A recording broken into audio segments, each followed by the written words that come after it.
ശോഭാ സുരേന്ദ്രൻ നൽകുകയാണ്.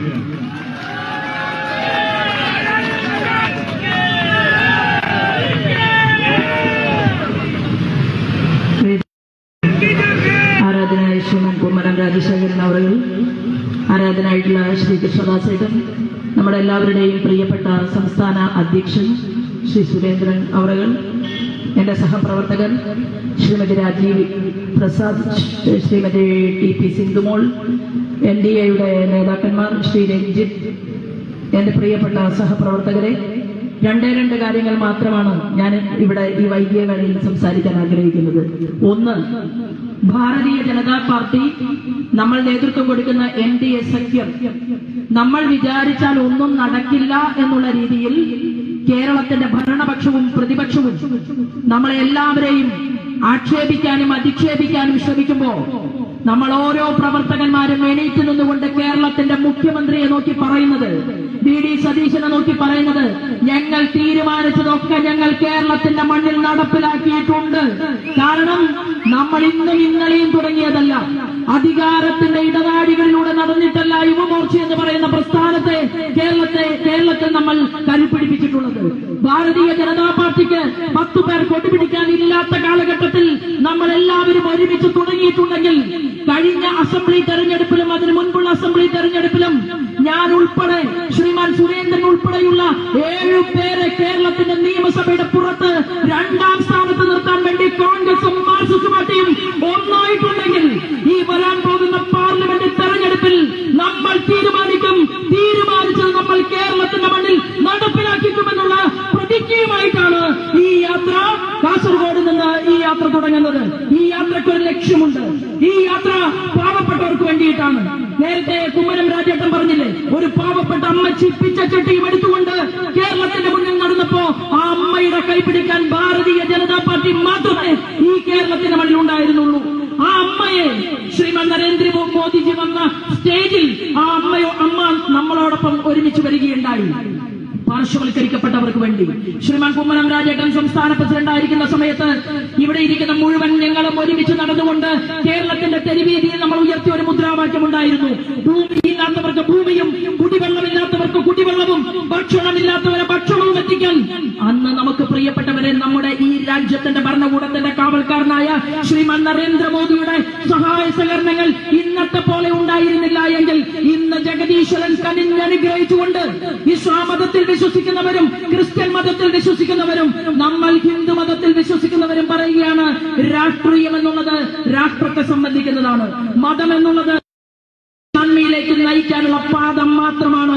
നിന്റെ മതം നിനക്കും എന്റെ മതം എനിക്കുമെന്ന് പ്രഖ്യാപിച്ചുകൊണ്ട് ഈ രാജ്യത്തിന്റെ സനാതന മൂല്യത്തെ ഉയർത്തിപ്പിടിച്ചുകൊണ്ട് നമ്മൾ ഈ ഭാരതീയ ജനതാ പാർട്ടിയുടെ പാർലമെന്റേറിയന്മാരെ ഇന്ത്യൻ പാർലമെന്റിലേക്ക് അയക്കുമെന്നുള്ള ദൃഢപ്രതിജ്ഞയുമായിട്ടാണ് ഞാനും നിങ്ങളും ഉൾപ്പെടെയുള്ളവർ നിൽക്കുന്നത്. നമുക്ക് പരാധീനതകളുണ്ട്, നമുക്ക് വേദനകളുണ്ട്, നമുക്ക് ബുദ്ധിമുട്ടുകളുണ്ട്. പക്ഷേ നമ്മൾ തുടങ്ങിയത്, നമ്മൾ ആ ചിന്തയും സ്വപ്നവും പൂർത്തീകരിക്കപ്പെട്ടതിന് മാത്രമേ നമ്മൾ നിർത്താൻ ആഗ്രഹിക്കുകയുള്ളൂ. ഇത് കൽപ്പവൃക്ഷമാണ് നമ്മൾ വെച്ചിട്ടുള്ളത്. നമ്മൾ വെച്ചത് ഒരു കൊല വെട്ടിയിട്ട് ആ വാഴ വെട്ടി അവസാനിപ്പിക്കാനുള്ള പരിപാടിയല്ല എന്ന് കോൺഗ്രസിനോടും കേരളത്തിന്റെ മുഖ്യമന്ത്രിയോടും പറയാൻ ഞങ്ങൾ ആഗ്രഹിക്കുന്നു. ഞങ്ങളുണ്ടല്ലോ, ഞങ്ങൾ വെച്ചിട്ടുള്ളത് 1ാം തരം തെങ്ങിന്റെ തൈയാണ്. അത് വളരുന്നുണ്ട്, വെള്ളമിടുന്നുണ്ട്, ഞങ്ങൾ വളമൊഴിക്കുന്നുണ്ട്, അതിനെ വേലികെട്ടി ഞങ്ങൾ സംരക്ഷിക്കുന്നുണ്ട്. ആ കൽപ്പവൃക്ഷം കായ്ച്ചു കഴിഞ്ഞാൽ പിന്നെ അത് എത്രയോ വർഷങ്ങൾ പാനീയമായി, അന്നപാനീയമായിട്ട് കേരളത്തിലെ ജനങ്ങളുടെ വീടുകൾക്കകത്തേക്ക് എത്തും. അതെത്തിക്കുന്ന ദൃഢപ്രതിജ്ഞ എടുത്തുകൊണ്ടുള്ള ഈ യാത്രയെ നിങ്ങൾ ഓരോരുത്തരും സ്വീകരിക്കുകയും നമ്മൾ ഓരോരുത്തരും ഹൃദയത്തിൽ വെച്ചുകൊണ്ട് നമ്മുടെ നരേന്ദ്രമോദിജിയുടെ ഗ്യാരണ്ടിയെ പൂർത്തീകരിക്കാൻ വേണ്ടിയിട്ടാണ് ഞാനും നിങ്ങളും നിൽക്കുന്നത്. ഒറ്റക്കാര്യം, ശ്രീമാൻ സതീശൻ പറയുകയാണ്, ഞങ്ങളാണ് യഥാർത്ഥ പ്രതിപക്ഷം, ഞങ്ങളാണ് കേരളത്തിൽ അഴിമതിക്കെതിരെ നിൽക്കുന്നത്, ഞങ്ങൾ മാത്രമാണ് കേരളത്തിലുള്ളത്. ബഹുമാനപ്പെട്ട സതീശനോട് ഞങ്ങൾക്ക് പറയാനുള്ളത്, കരിമണൽ കർത്തയുടെ നോക്കുകൂലി വാങ്ങിയവരിൽ നിങ്ങളുമുണ്ട്, മാർക്സിസ്റ്റ് പാർട്ടിക്കാരുമുണ്ട്, ഉണ്ടല്ലോ. ഇനി എക്സാലോജിക് കമ്പനിയിൽ വീണയുടെ കമ്പനിയുടെ അഴിമതിയെ കുറിച്ച് കർണാടകയിൽ നിന്ന് ഇപ്പൊ ROC അന്വേഷണം നടത്തുന്നുണ്ടല്ലോ, അന്താരാഷ്ട്ര ബന്ധമുണ്ടല്ലോ. ED വരണ്ടേ? അങ്ങനെ വരണമെങ്കിൽ എന്തായാലും പിണറായി വിജയൻ വിചാരിച്ച ഒരു കേസിൽ ED വരുത്തില്ലല്ലോ. സതീശ, നിങ്ങളൊന്ന് വണ്ടി കയറിയിട്ട് കർണാടകയിലെ നിങ്ങളുടെ മുഖ്യമന്ത്രി ഉണ്ടല്ലോ സിദ്ധരാമയ്യ,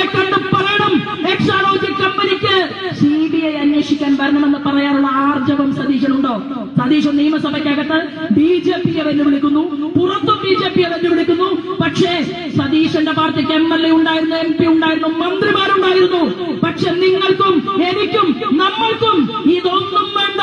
ഇവിടുത്തെ കാട്ടുകള്ളന്മാരെ കൽത്തുറങ്കിൽ അടക്കുമെന്ന് പ്രഖ്യാപിച്ചുകൊണ്ടാണ് ഞാനും നിങ്ങൾ ഉൾപ്പെടെയുള്ളവർ ഈ ജൈത്രയാത്രയ്ക്ക് നേതൃത്വം കൊടുക്കുന്നത്. എല്ലാ സഹപ്രവർത്തകന്മാരും നമ്മുടെ ആ നാളുകൾക്ക് വേണ്ടി കാത്തിരിക്കണം എന്ന് മാത്രം പറഞ്ഞുകൊണ്ട് ഞാൻ കൊച്ചു വാക്കുകൾ നിർത്തുന്നു. വന്ദേ മാതരം.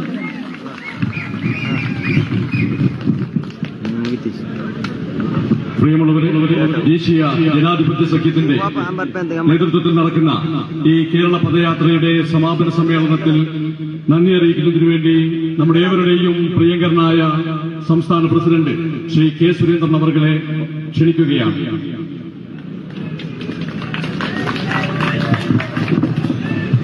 നമ്മുടെ ആദരണീയനായ കുമ്മനം രാജശേഖരൻജി അവർകൾ, PK കൃഷ്ണദാസ് ജി, ശ്രീമതി ശോഭ സുരേന്ദ്രൻ അവർകൾ, ജില്ലാ പ്രസിഡന്റ് രവീഷ് തന്ത്രി കുണ്ടാർ അവർകൾ, സംസ്ഥാന സെക്രട്ടറി കെ രഞ്ജിത്ത്,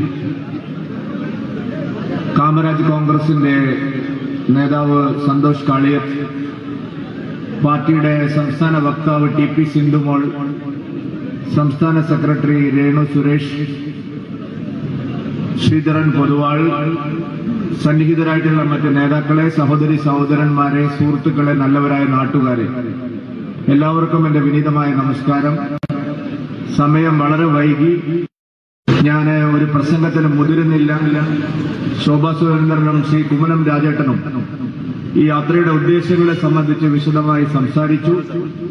ഇന്ന് ഉച്ച മുതൽ നിങ്ങളെല്ലാവരും ഒരു വെയിലത്ത് അണിനിരന്ന് ഈ ജാഥയെ വലിയ വിജയമാക്കാൻ വേണ്ടി കഷ്ടപ്പെട്ടവരാണ്. അതുകൊണ്ട് എല്ലാവരോടും പ്രത്യേകമായിട്ടുള്ള നന്ദിയും കടപ്പാടും അറിയിക്കുക എന്നുള്ളത് മാത്രമാണ്. ഒരേ ഒരു വാചകം പറഞ്ഞ് ഞാൻ അവസാനിപ്പിക്കാം.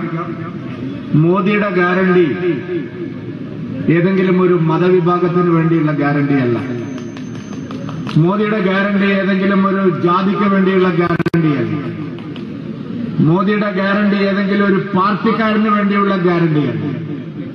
മോദിയുടെ ഗ്യാരണ്ടി ഈ രാജ്യത്തെ എല്ലാ വിഭാഗം ജനങ്ങൾക്കും വേണ്ടിയുള്ള ഗ്യാരണ്ടിയാണ്. സുഹൃത്തുക്കളെ, തൊഴിൽ സംരംഭങ്ങൾ ആരംഭിക്കാനുള്ള മുദ്ര യോജന, ഇന്ത്യയിൽ ഏറ്റവും കൂടുതൽ ഗുണഭോക്താക്കളുള്ള ജില്ല കേരളത്തിലെ മലപ്പുറം ജില്ലയാണ്. നരേന്ദ്രമോദി സർക്കാർ ഇന്ത്യയിൽ ഏറ്റവും കൂടുതൽ മുദ്ര വായ്പ കൊടുത്തിട്ടുള്ളത് മലപ്പുറം ജില്ലയിലാണ്. ഓരോ പദ്ധതികളും നിങ്ങൾ നോക്കിയാൽ മോദി എല്ലാവരെയും എങ്ങനെ കാണുന്നു എന്നുള്ളതിന്റെ തെളിവ് ഹജ്ജ് കമ്മിറ്റി ചെയർമാൻ കേരളത്തിൽ നിന്നുള്ള ആളാണ്. UP-യെ ഭരിക്കുന്ന കാലത്ത്, ലീഗിന്റെ മന്ത്രിമാരിവിടെ ഉണ്ടായിരുന്ന കാലത്ത്, ഈ അഹമ്മദിനെ പോലുള്ള ആളുകൾ കേന്ദ്രമന്ത്രിയായിരുന്ന കാലത്ത് കേരളത്തിൽ നിന്ന് ഹജ്ജിന് പോയ തീർത്ഥാടകരെ എത്ര വലിയ കൊള്ളയാണ് ആ കാലത്ത് നടത്തിയത്. ട്രാവൽ ഏജൻസികളുടെ തട്ടിപ്പ്, ഹോട്ടൽ ലോബിയുടെ തട്ടിപ്പ്, ടിക്കറ്റ് ഏജൻസികളുടെ തട്ടിപ്പ്, ഹജ്ജ് തീർത്ഥാടനത്തിന് മുന്നിൽ കയറാൻ ആ നിലവിലുള്ള നടപടിക്രമം തിരുത്തി ആളുകൾക്ക് തിരികെ കയറ്റാൻ കൈക്കൂലി. മോദി സർക്കാർ അധികാരത്തിൽ വന്നതിന് ശേഷം ഇത്രയും സുതാര്യമായി ഹജ്ജ് തീർത്ഥാടനം നടത്തിയ ഒരു കാലവും ഇന്ത്യയുടെ ചരിത്രത്തിൽ ഉണ്ടായിട്ടില്ല. ഹജ്ജിന്റെ പേരിലുള്ള കൊള്ള മുഴുവൻ അവസാനിപ്പിച്ചത് കോൺഗ്രസ് അല്ല, മോദിയുടെ BJP-യാണ്. പ്രിയപ്പെട്ടവരെ, ഈ വർഷം 4000 മുസ്ലിം സ്ത്രീകൾ പുരുഷന്മാരുടെ സഹായമില്ലാതെ ഹജ്ജ് തീർത്ഥാടനം നടത്തി.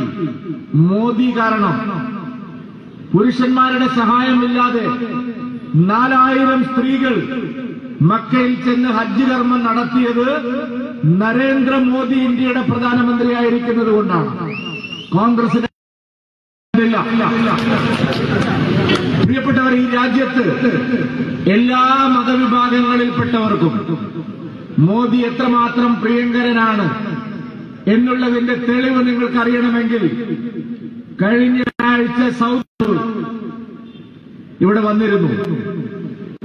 ആ സൗദിയിലെ രാജാവ് ഗുജറാത്തിൽ നടന്ന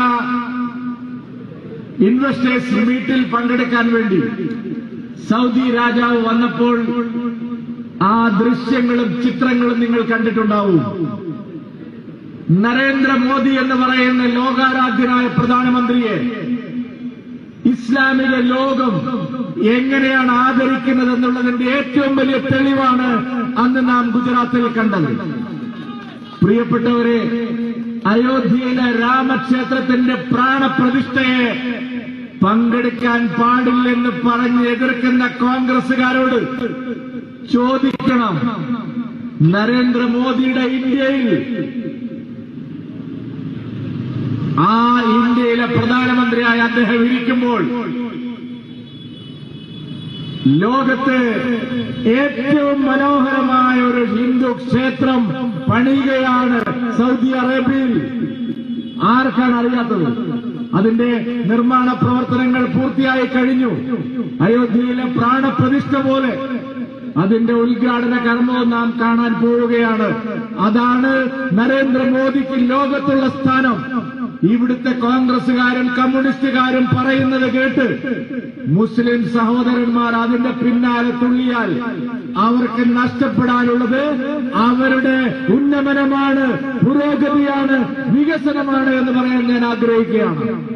10 വർഷം മതന്യൂനപക്ഷങ്ങളെ കോൺഗ്രസ് കബളിപ്പിച്ചു, കമ്മ്യൂണിസ്റ്റ് പാർട്ടികൾ കബളിപ്പിച്ചു. ഇനിയുള്ള കാലം ആ വഞ്ചനയിൽ നിങ്ങൾ വഴിപ്പെടാൻ പാടില്ല എന്നാണ് കേരള പദയാത്രയ്ക്ക് പറയാനുള്ളത്. ഇതെല്ലാവരുടെയും പാർട്ടിയാണ്. എല്ലാവർക്കും ഭരിക്കുന്നത് എന്ന് ഈ നാട്ടിലെ ജനങ്ങൾക്ക് വ്യക്തമായിട്ടും അറിയാൻ സാധിക്കും. അങ്ങനെയുള്ള മോദിയുടെ ഭരണം 2024 വീണ്ടും വരുമ്പോൾ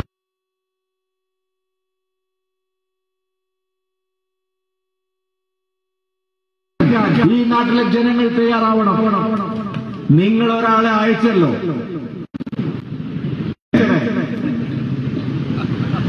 കൊട്ടാരക്കര ഗണപതിയുടെ കറുപ്പ് കൂടി മാച്ച് അയച്ചിട്ട് നിങ്ങൾക്ക് എന്തെങ്കിലും ഒരു പ്രയോജനം ഉണ്ടായോ? ഇന്ത്യൻ പാർലമെന്റിൽ കഴിഞ്ഞ 5 വർഷം ഇരുന്നിട്ട് ഈ കാസർഗോഡ് ലോക്സഭാ മണ്ഡലത്തിൽ എന്തെങ്കിലും ഒരു കാര്യം അയാൾ ചെയ്തിട്ടുണ്ടോ?